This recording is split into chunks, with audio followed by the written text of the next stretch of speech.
Quando percebi que meus dias ao volante haviam chegado ao fim, uma pergunta delicada flutuou em minha mente. Liguei para minha filha, Bella, e questionei se seria possível me mudar para mais perto. A resposta veio de seu marido, Jeremy, em um tom que me atravessou o coração. Não estamos administrando um albergue para idosos, de jeito nenhum. Bella desviou o olhar, a voz um sussurro quase inaudível. Estamos ocupados demais para lidar com isso. A resignação me abraçou. Concordei. Então, liguei para uma corretora de imóveis, e o que fiz com meus bens logo depois chocou a todos. Olá, sou Penélope. Tenho 74 anos hoje, mas esta jornada começou quando eu tinha. Não planejava relatar tudo isso, mas a forma como os acontecimentos se desenrolaram me perseguiu por tanto tempo. Talvez ao externalizar, ao escrever, eu possa finalmente parar de acordar às 3 da manhã, revivendo aquela ligação. Então, aqui está. Perdi meu grande amor, Franklin, em 2018. Câncer, rápido e brutal. Foram 44 anos de um casamento repleto de cumplicidade. Ele se foi em casa, segurando minha mão. Depois disso, o silêncio se instalou. Não era a paz, mas um vazio profundo, uma quietude sufocante. O primeiro ano, de alguma forma, eu me virei.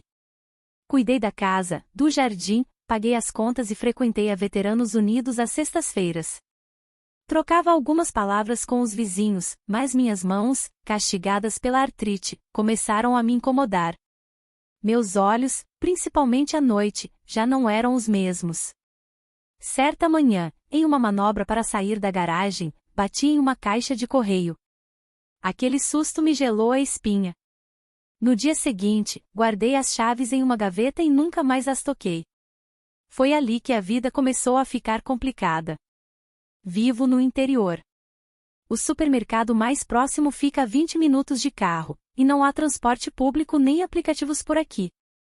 Chamar um táxi é muito caro e precisa esperar umas 3 horas. Pensei, tudo bem, talvez seja a hora de mudar. Nada grandioso, apenas algo menor. Quem sabe um apartamento perto de Bella? Ela é minha única filha, mora a 3 horas de distância, casada com Jeremy, com 2 filhos e uma casa imensa. Ela é orientadora escolar, ele, um profissional de finanças, seguros ou algo similar, sempre se vangloriando de negócios e viagens. Não éramos das mais próximas, mas mantínhamos contato em feriados, aniversários, encontros esporádicos. Após a partida de Franklin, Bella veio e ficou comigo por 2 fins de semana, ajudou a organizar algumas coisas, e choramos juntas. Depois, a vida seguiu. Decidi que era hora de ligar para ela e contar sobre a ideia de me mudar para mais perto. Não para morar com eles, apenas para estar por perto. Imaginei que poderíamos fazer algumas coisas juntas, e esperava que ela apreciasse a ideia. Esperei até o meio da tarde de domingo, sabendo que era o horário em que costumava lavar roupa e estava em casa. Ela atendeu, um pouco ofegante. Oi, mãe. Está tudo bem? Sim, estou bem. Só queria te contar uma coisa. Claro, e aí? Contei a ela que não dirigiria mais, que as coisas estavam difíceis sozinha, e que estava pensando em vender a casa, talvez me mudar para mais perto. Ela não respondeu de imediato. Então, ouvi ao fundo a voz de Jeremy, alta e clara, como se estivesse ao meu lado. Não estamos administrando um albergue para idosos, Bella. Meu coração parou por um segundo. Esperei que ela o repreendesse, dissesse algo, me defendesse. Mas ela não o fez. Em vez disso, suspirou e, com a voz mais baixa, disse: Estamos muito ocupados agora, mãe. As crianças. Jeremy está trabalhando. Acho que não conseguimos lidar com isso. Lidar com isso. Como se eu fosse uma pilha de roupa para lavar ou um carro para consertar. Não senti raiva, não gritei. Apenas fiquei ali, segurando o telefone, olhando ao redor da sala. Minha antiga casa, a parede que Franklin pintou, o sofá que ela escolheu. De repente, tudo me pareceu estranho. Eu entendi, eu disse. Obrigada, mesmo assim. E desliguei. Na manhã seguinte, liguei para uma corretora de imóveis. Oi, eu disse, estou pensando em vender. Você pode vir? Kristen veio naquela quinta-feira. Uma profissional na casa dos 40, não fez muitas perguntas. Visitamos o imóvel. Ela disse que estava em ótimo estado e venderia rápido. Ela estava certa. Em 4 semanas, eu tinha uma compradora. Um casal de aposentados que se mudava de Goiás para ficar perto do filho. Compraram à vista. Não contei a Bela que vendi. Por que contaria? Eu estava exausta de tentar me encaixar na vida de alguém que não me queria. Encontrei um pequeno apartamento de 1 quarto em uma cidade próxima, mas mais movimentada. Um bom bairro, mais perto de médicos, com um supermercado a 1 quadra de distância. Tudo o que eu precisava. Então, liguei para meu advogado. Eu tinha um testamento, há anos. Tudo costumava ir para Bela, a poupança, a casa, a caminhonete, o seguro, tudo. Mas depois daquela ligação, comecei a refletir. Ela já havia feito a escolha dela, então eu fiz a minha. Pedi ao meu advogado, Dr. Patrick, para mudar tudo. Metade do meu patrimônio iria para um grupo local de veteranos que constrói casas para ex-militares idosos. A outra metade, para um programa para idosos que ajuda pessoas como eu, pessoas sem ninguém. A caminhonete. Ainda não tinha decidido sobre essa parte. Mais ou menos 1 ano se passou. A vida estava tranquila, mas ótima. Fiz alguns amigos no centro para idosos. Havia Daisy, uma mulher doce, viúva como eu. O neto dela, Henry, me ajudou a consertar uma pia com vazamento uma vez. Um bom rapaz. Eles vieram me ver mesmo sem eu ter pedido. Então, uma noite, tive um derrame. Não me lembro de muita coisa. Acordei no hospital com uma enfermeira apontando uma luz nos meus olhos. Disseram que foi leve, descobriram cedo. Mesmo assim, me assustou. Me fez pensar em como as coisas podem mudar rápido. Fiquei no centro de reabilitação por 2 semanas. Quando saí, fiz algo que não fazia há mais de 1 ano, liguei para a Bela. Ela atendeu. Contei o que tinha acontecido, que eu havia tido um derrame, mas estava bem agora, que só queria que ela soubesse. Ela ficou em silêncio por um longo tempo. Então, disse, por que você não me ligou antes? Eu não disse o que realmente queria dizer, que ela já tinha deixado claro o seu ponto de vista. Em vez disso, falei, você estava ocupada. Então acrescentei mais uma coisa, mudei meu testamento, Bela. Não vai mais para você. O silêncio na linha era pesado. Você o quê? Ela respondeu. Tenho pessoas me ajudando aqui, eu disse, pessoas que não me trataram como um fardo. São elas que vão ficar com o que eu tenho. Ela começou a chorar. Lágrimas de verdade. Eu não me sentia satisfeita. Não me senti cruel. Não senti nada, só cansaço. Ela veio me ver 2 semanas depois. Trouxe flores, sentou-se ao meu lado e pediu desculpas várias vezes. Mãe, eu não sabia como dizer não ao Jeremy. Concordei, mas não falei muito. Ela foi embora depois de 20 minutos. Foi a última vez que a vi. Às vezes, ainda recebo ligações. Ela deixa mensagens de voz. Eu as escuto, mas não retorno a ligação. Ainda não terminei a história, porque o que fiz em seguida, o que planejei, bem, digamos que quando o Dr. Patrick, advogado responsável pelo espólio, fez os arranjos finais, todos tiveram uma surpresa. Depois da visita de Bela, tudo ficou quieto novamente. Voltei à minha rotina, consultas médicas, café da manhã no Café do Tonhão, centro de convivência para idosos às quartas-feiras. Daisy ainda me visitava. O neto dela, Henry, começou a me levar para as consultas. Ele recusou dinheiro para a gasolina, apenas disse, a senhora me lembra minha avó. Eu estava me recuperando fisicamente. Mentalmente, porém, carregava um peso. Não exatamente ódio, mas como algo inacabado. 3 meses se passaram. Então chegou a carta. Era de Jeremy. Digitada, nem sequer escrita à mão. Penélope, acho que houve um mal-entendido. Gostaríamos de rever o testamento. Bella estava muito emocionada na última conversa de vocês e acredito que ela não tenha se expressado com clareza. Sempre nos preocupamos com o seu bem-estar. Vamos jantar juntos algum dia e conversar sobre como seguir em frente como família. Sem desculpas, sem propriedade, apenas um absurdo corporativo. Eu não atendi. 2 semanas depois, Bella ligou. Atendi dessa vez. Mãe, ela disse. Por favor, o Jeremy passou dos limites antes, eu sei disso, mas estamos tentando. As crianças querem te ver. Essa parte me deu uma dor no peito. Eu não via meus netos havia quase 2 anos. Não disse não, mas também não disse sim.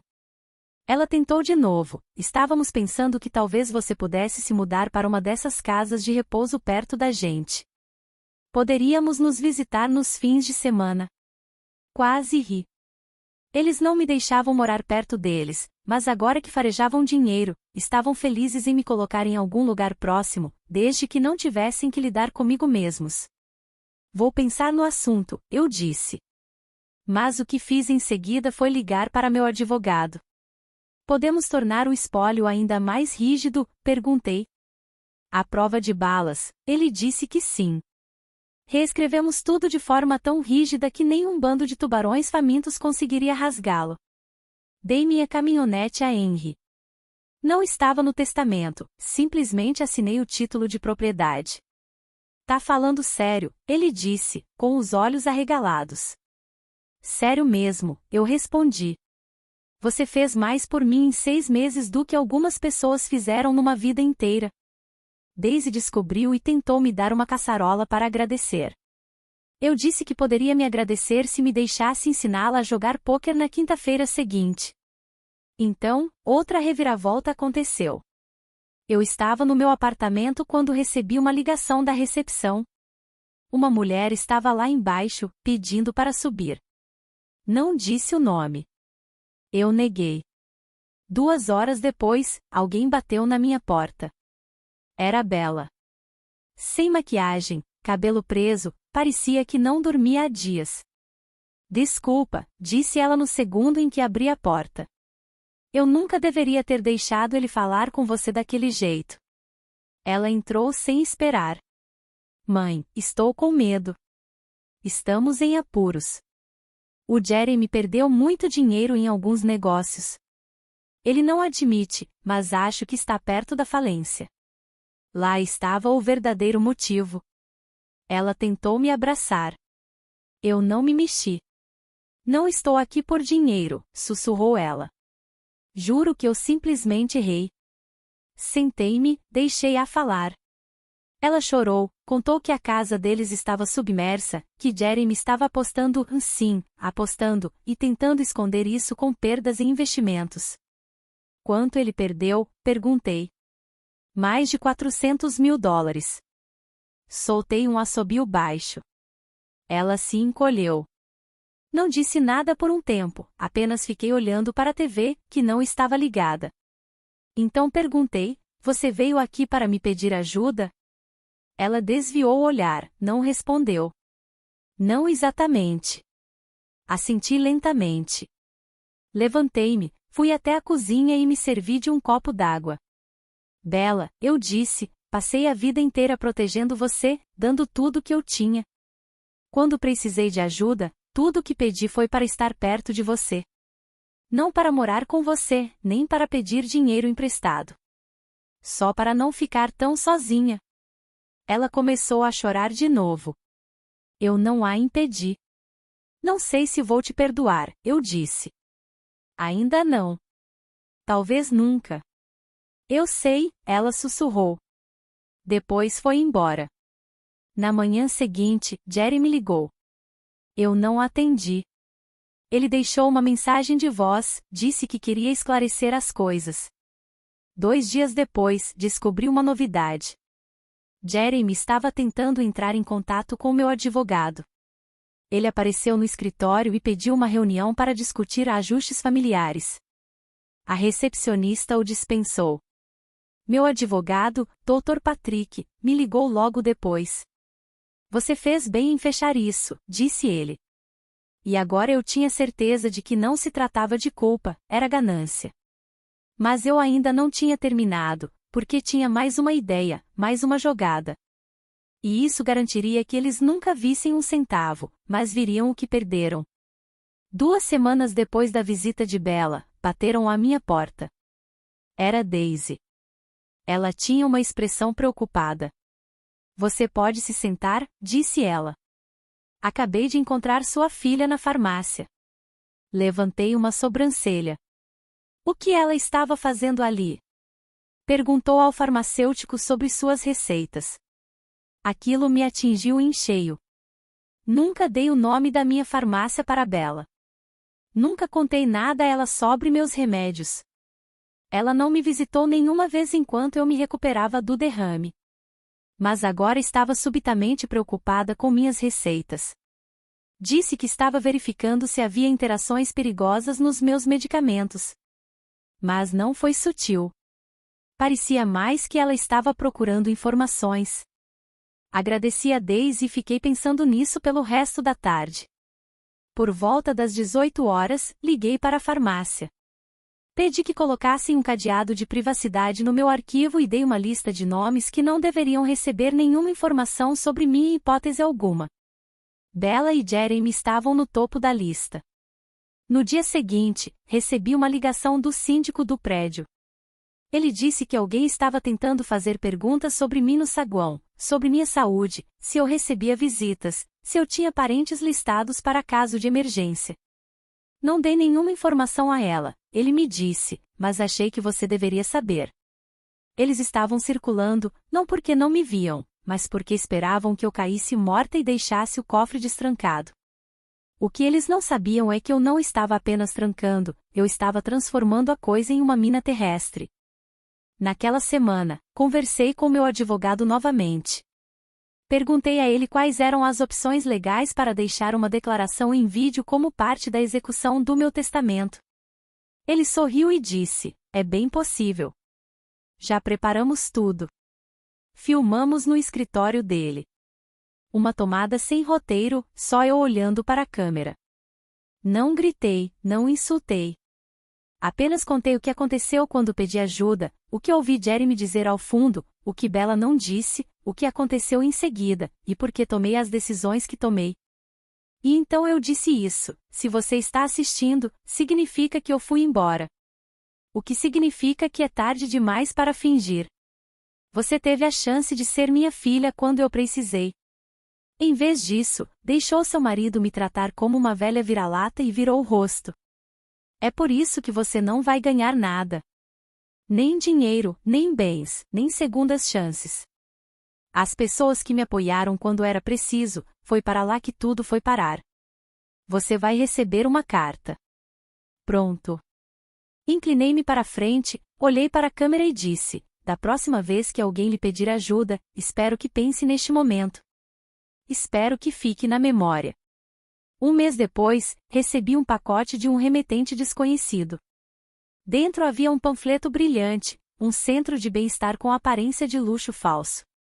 Um serviço particular de atendimento a idosos, mensalidades na casa dos $10.000, um logotipo chamativo, fotos chamativas e um folheto que parecia mais um anúncio de clube de campo do que de uma instituição de cuidados. Dentro havia um bilhete escrito à mão. Este poderia ser um bom lugar para você, se ainda estiver procurando. Nós ajudaríamos com o depósito. Jeremy e Bella. Nem assinaram com amor, apenas os nomes.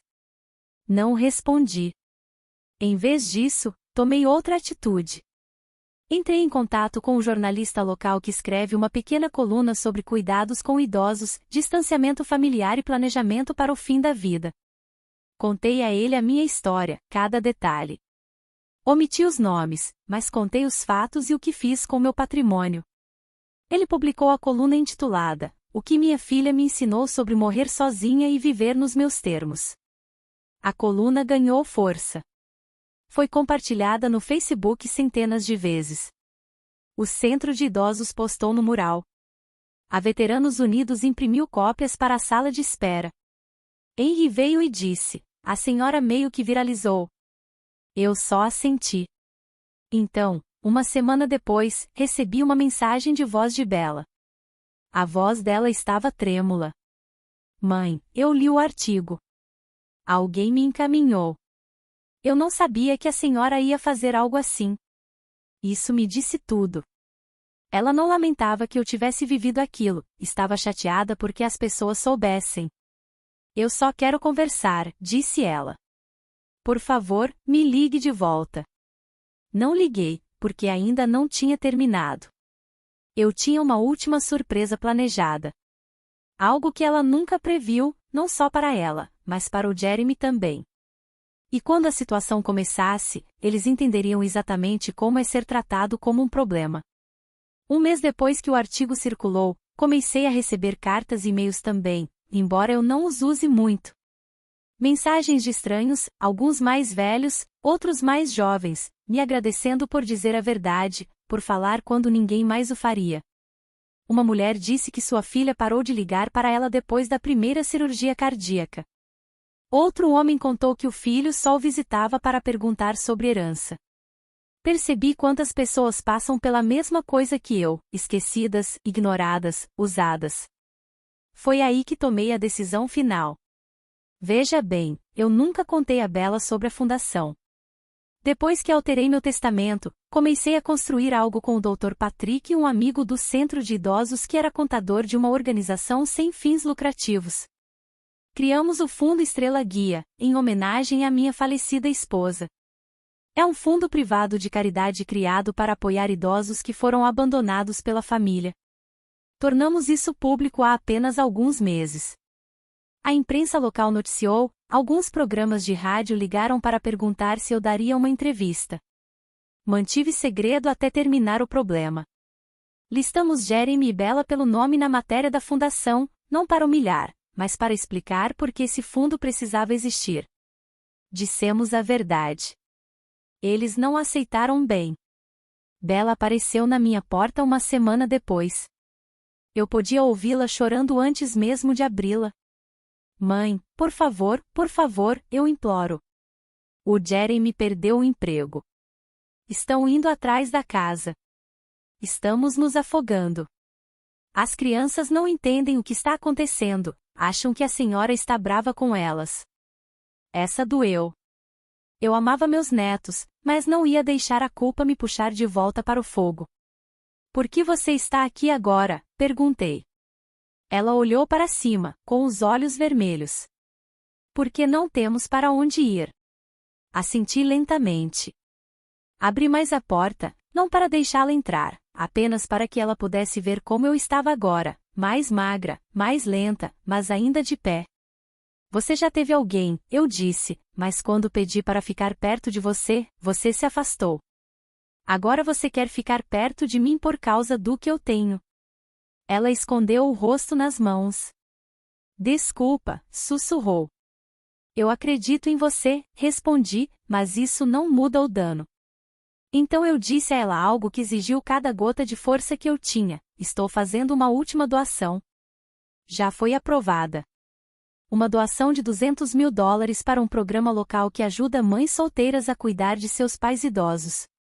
Ela levantou a cabeça bruscamente. "Espera aí, o quê?" "Não é para mim", eu disse.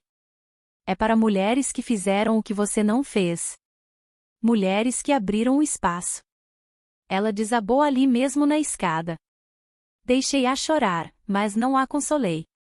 Porque meu trabalho agora não era salvá-la. Meu trabalho era proteger a mulher que eu ainda não tinha sido. As consequências vieram rápido. Jeremy pediu falência, descobri pelos registros do tribunal local que são públicos. A casa deles foi listada para execução hipotecária. Bella teve que se mudar para a casa dos sogros, os mesmos sogros que ela sempre jurou serem controladores e frios. Não celebro a dor deles, mas também não me sinto mal.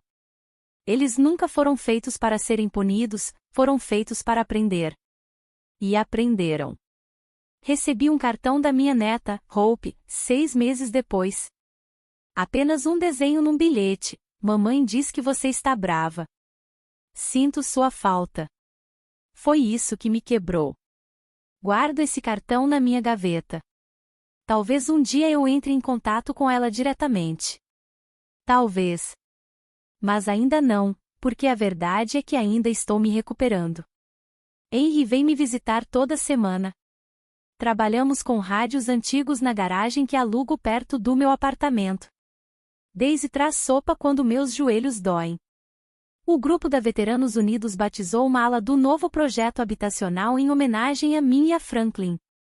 Eu encontrei paz. Era esse o negócio. E se eu tivesse que fazer de novo, teria ligado para aquela corretora antes. Obrigada por ouvir a história de Penélope.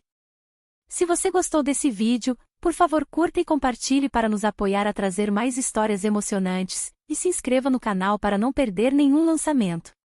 Até o próximo vídeo.